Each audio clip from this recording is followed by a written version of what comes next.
Hello, Ken. How are you this fantastic evening where I am? Evening. Is it evening where you are? It is afternoon where I am, as you can tell if you're watching by the beautiful sunlight behind me, the dappled light coming through the bamboo curtains. I thought that was just your heavenly glow, but Well, that's actually a window.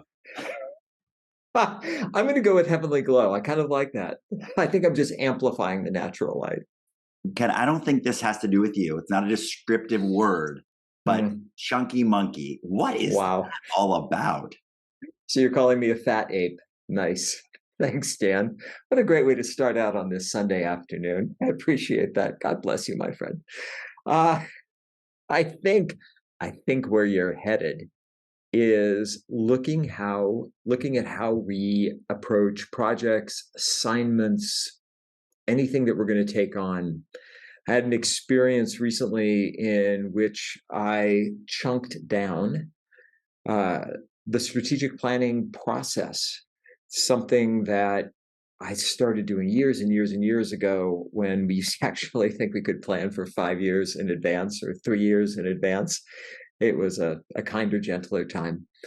And now strategic plans, 12 months is a good period of time. So we've chunked down the amount of time that we plan for. We do planning more frequently.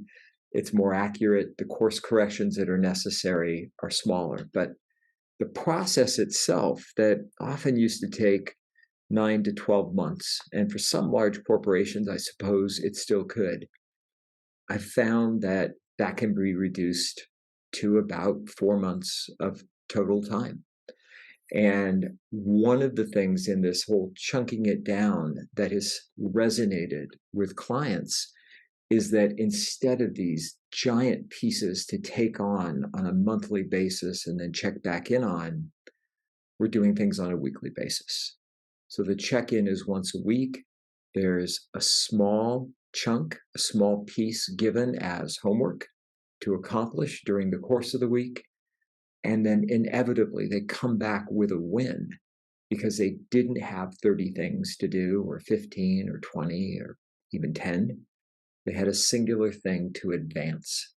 And by doing that, they get momentum, they get a sense of accomplishment. And as the saying goes, success begets success, right? A win leads to more wins, and it changes your attitude and makes you feel that you can accomplish anything. And as soon as you start to rack up those wins, you want to take on more because it feels really, really good. So I'm just evaluating everything that I do in light of that. And even thinking about how I used to give coaching assignments for individual clients. Do 5 things this coming week. And then I reduced it to 3. And now take one thing, accomplish it, do it well. Let's move on to the next. And I think, particularly in this post pandemic era, where so much has changed about the business landscape, so much has changed about how we approach work. And there's just a sense that we can't make huge long-term plans, but we can make brief, short, important, short-term gains that are meaningful and that advance things. The other thing that's like super important about this goes back to that 80-20 principle that we've talked about, and I know many people listening will know this. What's the least amount that you can do to move the needle the furthest? And by chunking things down and by reducing the number of things that you have to do, it forces you to look at what matters most. And it forces you to figure out the most important thing, the one thing that you can do that's going to actually advance whatever project it is that you're working on. So take a look at what you're doing, break it down into chunks, prioritize, and then ask from an operational perspective, if I want to advance this goal, if I want to move this forward, what's the one thing that's going to produce the greatest result? It may not be the thing that takes the most time, but it will be the thing that actually moves you closer to the goal than any other particular step would have. Now, Ken, I am disappointed. I thought this entire podcast was about ice cream And now I realize it's about a completely different topic.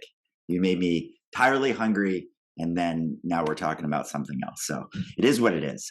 What this topic makes me think about is when I first met Ken. When I first met Ken, we were both participants in a seminar, call it, where we were in training to learn about better speaking skills and things related to it. And one of the things related to learning to become better speakers was you could leverage yourself by having some sort of training course.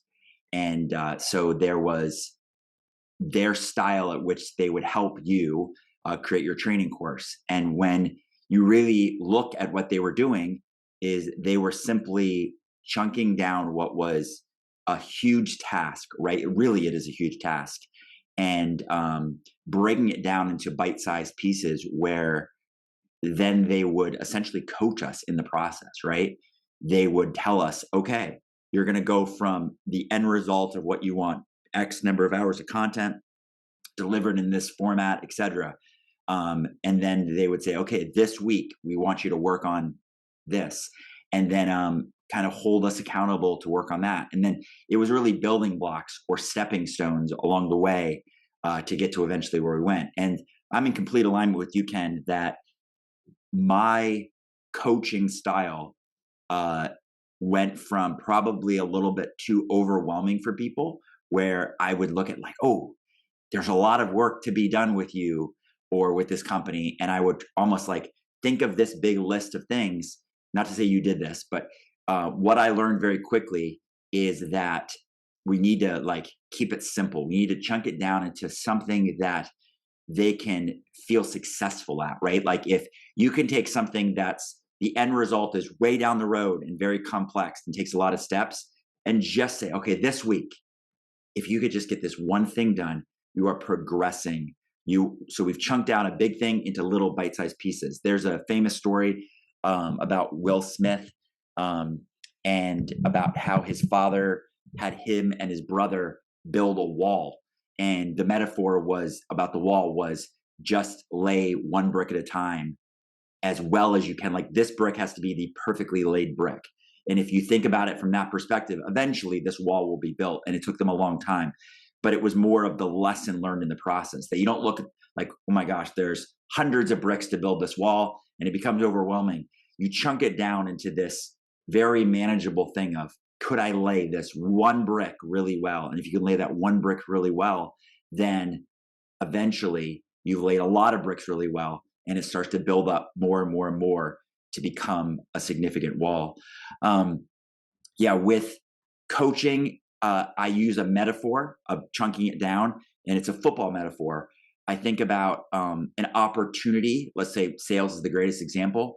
A new opportunity that you're trying to eventually score with, right? And score with in this case is like close some sort of sale. And so I say you start at the goal line at the other end, and you want to just move the ball downfield. So you look at everything from that chunk down perspective of, in order to maintain this opportunity in football, you need to score first downs, right? You need to progress downfield enough where you maintain possession of the ball. Eventually, you progress far enough downfield that you have an opportunity to kick a field goal, a small sail, or score a touchdown, a big sail. But to do that, if you think about where you're starting, you have 100 yards to progress to get down to the other end of the field. That's a big task and an overwhelming thought. So I always chunk it down for the people that I coach and simply say, what are you going to do this week to move the ball downfield? And let them think about it like that. Like these are just downs, right? Like even if you progressed 1 yard, that is better. And it's a better way to look at it than the end result of scoring. You just got to say, what do I need to do to simply progress to move the ball downfield? So any task you have, chunk it down into that at least one bite-sized piece that you know you can be successful with. I'm definitely going out for ice cream after this is over. And I also think it would be important for people to identify what camp they fall into. Is it Chunky Monkey, Cherry Garcia? Like, where do you fall? Because I think those are different kinds of approaches and styles. So important. It's interesting that you mentioned, the consulting coaching piece. I used to do that, and I think part of it is something that a lot of consultants face. You want to be of value, right? We're in this to serve. We're in this because we want to contribute. And so for a long time, I used to collapse contribution with quantity as opposed to outcomes and results. And if I just gave more, gave them more, held them accountable for it, then they would, of course, see the value in it. And there's some truth in that, but the real truth is that people just want to produce the outcome. They just want the result. They want the touchdown, to your example. And so what are the steps that we can take to get them there without overwhelming them and by giving them the win? That's the thing that matters most. I was thinking too about the whole notion of just place one stone in order to build that.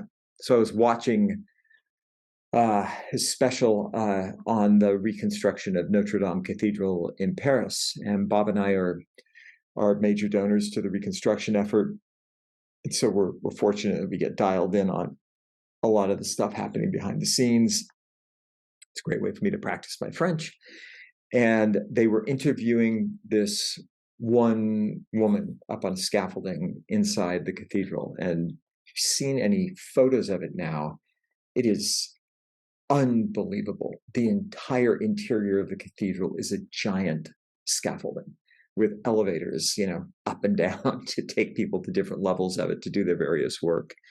And they were talking to this one woman who was restoring some of the murals on the wall that had been damaged by smoke and obviously just had suffered the ravages of time over 850 plus years of the cathedral's existence.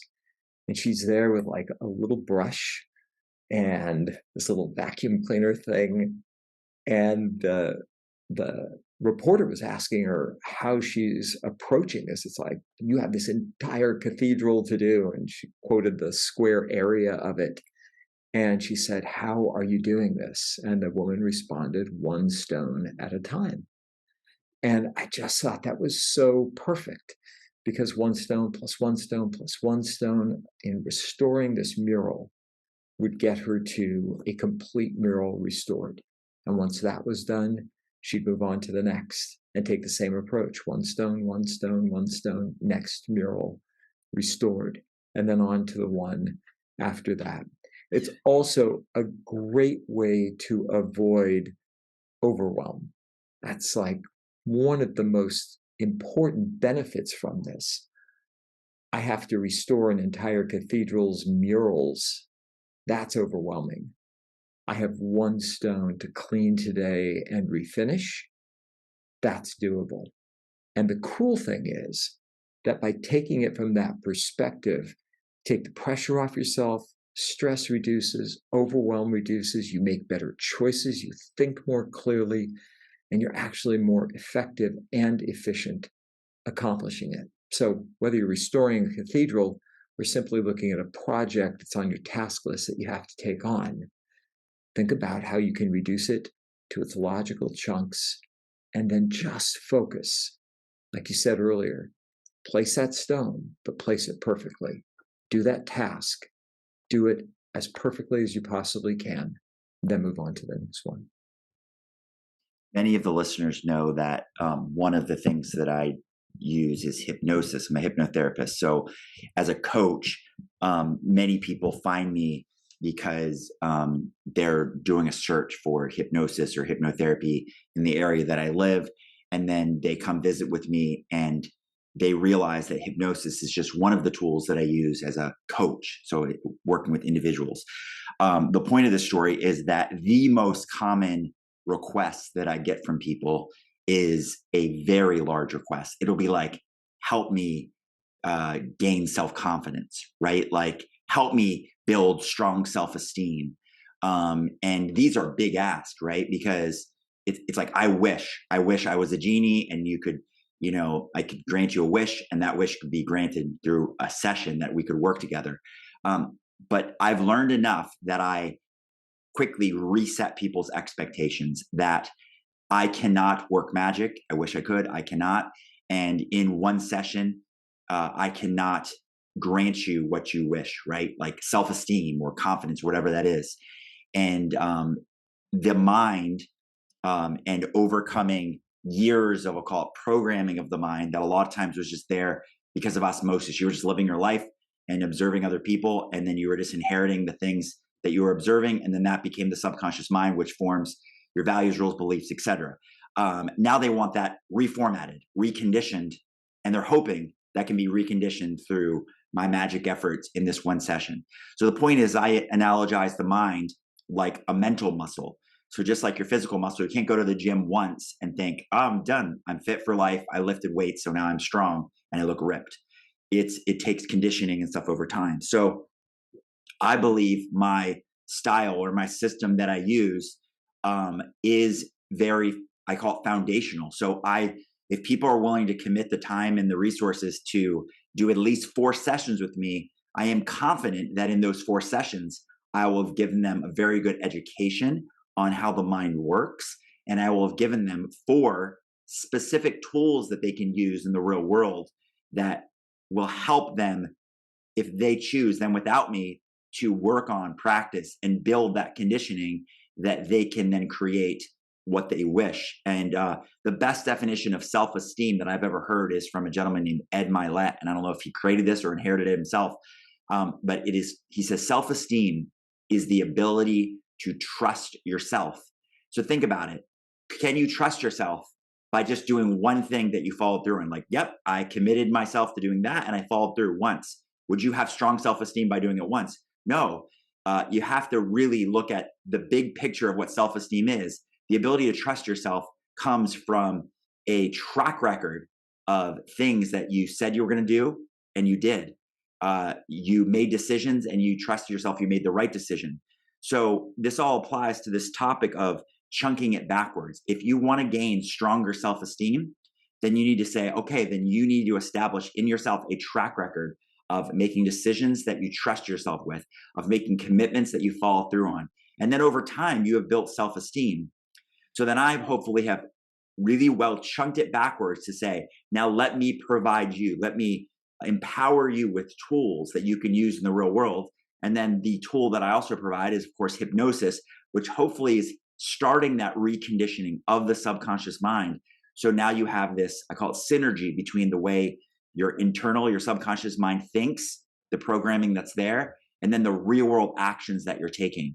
But it only happens when you take this big picture idea of self-confidence, self-esteem, and you say, let's chunk it down to something that we can take these small steps, these incremental steps towards something that can eventually give you the exact outcome which you want. Man, that's super lofty. I love that. I have a so much simpler example. So which side am I on? There we go. Over there, bookshelf. Let's see the photos. There's 2 shelves, and there's 2 big file drawers. Bob and I moved in here in 2005, 17 years ago. I have not once gone through those drawers or those shelves to sort them, and I had no idea what was inside them. But all I knew was I was at a point in my life where they were bothering me. Even though I couldn't see half of it, they were just annoying me. And every time I would go over to the shelf, I'm looking at the wrong side every time because this whole thing is reversed. I'd go over to the shelf. I'd pull out both drawers just to make it worse. Look at both of them. Look at the 2 shelves above that and just think, nah, I can't do this. And then, about a month ago, I thought I just got to put my own coaching into practice for what I do. And so didn't open the drawers. It's like this week, I will simply sort 1 shelf. That's all I'm going to do.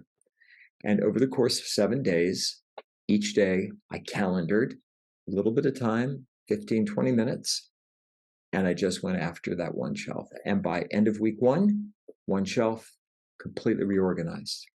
Did the same thing the next week, completely reorganized. Then I took on the drawers, only opening 1 at a time. Found stuff dating back to the time of Jesus. It was amazing. And got that done. And now at the end of 1 month, everything is done. It was stress-free. I accomplished it.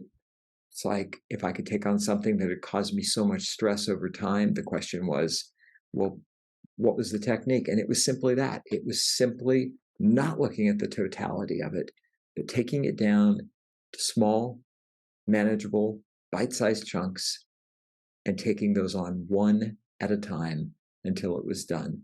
I developed this really great habit, and now I just have this, got another bookshelf to do.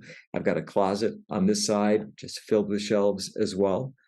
And I'm actually excited to take it on because now I think about it from one shelf at a time as opposed to the entire, well, in the closet, 7 shelves, one at a time. And I know it's like a really pedestrian example, but I think it's this kind of stuff that just runs in the back of our minds ongoingly. It sucks energy. It's exhausting. And it's like visual clutter. It's visual pollution during your day.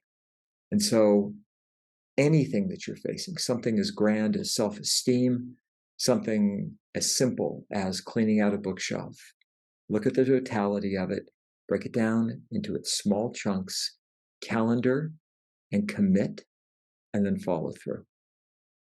So many of you probably think these podcasts are made with magic, but they're not. And before we started this, I was letting Ken know that I had some updates to my computer. And so I have, after this, 5 different podcasts to go through, and we do some slight editing to them before we put them out to the world so you can listen to them or watch them. And I realized that all I did was chunk it down. I said, I have 5 to do, Ken, so here's my plan. I'm going to put one out today, tomorrow, for consecutively for 5 days.